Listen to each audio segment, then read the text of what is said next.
Hey everybody, welcome to 5 Minutes of Management. He's Frank, I'm Rick.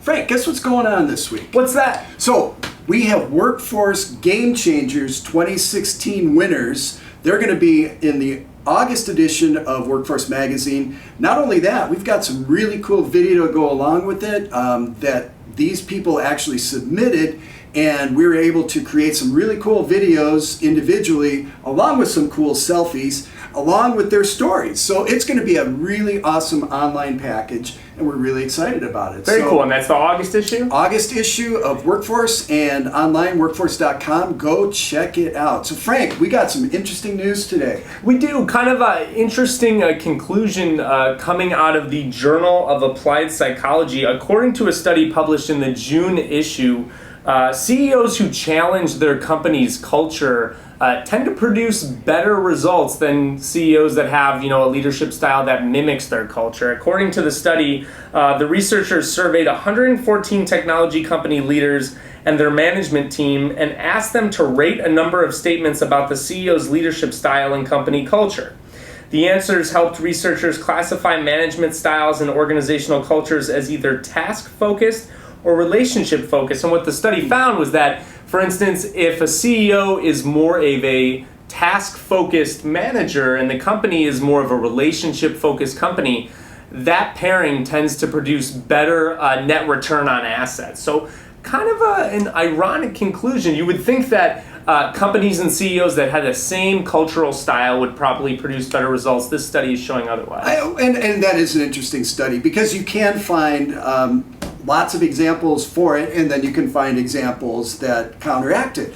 For example, when Home Depot hired Bob Nardelli, who was straight out of the GE School of Management and HR, terrible hire. And now, granted, this was a decade ago, but there are examples where you try to think outside the box and it doesn't work. But that's an interesting piece of information. I like that. Yeah, very cool. And this obviously coming from a story out of the Wall Street Journal, so that's worth pointing out. So Rick, what else we got this week? Well, Frank, we're in the middle of the Workforce Step Challenge, or the Human Capital Media Step Challenge. Our organization is doing a step challenge, and we had a really good amount of people participating to start out with.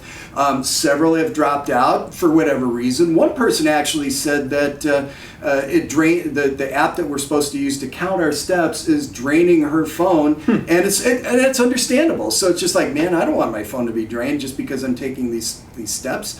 But there's research now from the National Business Group on Health and a company named Welltalk that shows that with rewards, you'll get much better participation. So 91% of employees said that they would engage in healthier activities if they had rewards to show for it. And this is kind of crazy, Frank. It's just like the vast majority, 98% of employees under the age of 35, so you're millennials, said rewards are a big motivator, while 85% of employees over 55 said rewards will get them moving. Now, I do agree with that, but then again, it's carrot and stick, Frank. I mean, we've talked about this in the past. Carrot and stick will work, but it's like, how do you continue that motivation? Yeah, wellness has sort of gotten over its fad status. I think it is, here to stay in certain respects, but it doesn't surprise me that offering rewards is going to help companies encourage and incentivize employees to participate, because frankly, just kind of throwing these programs out there without much getting them to participate is probably not going to do the trick, so it doesn't surprise me. Yeah, and again, we've talked wellness on several occasions, and now my firm belief is that it comes from the individual. It doesn't come from a bonus at the end of the event or ongoing cash rewards or whatever. I really think that wellness is something that you have to feel it for yourself. You can say, yeah, I'm going to do this for my work, or I'm going to do this for my family or whatever. Great, but do you really feel it inside? Is that something that's going to motivate you to go out and run, me to go out and take 10,000 steps today? Sure. That's my feeling on it. Sure. Well, that's all we've got for this week's edition of 5 Minutes of Management. For Frank Kalman, we've got Rick Bell. We'll see you next week.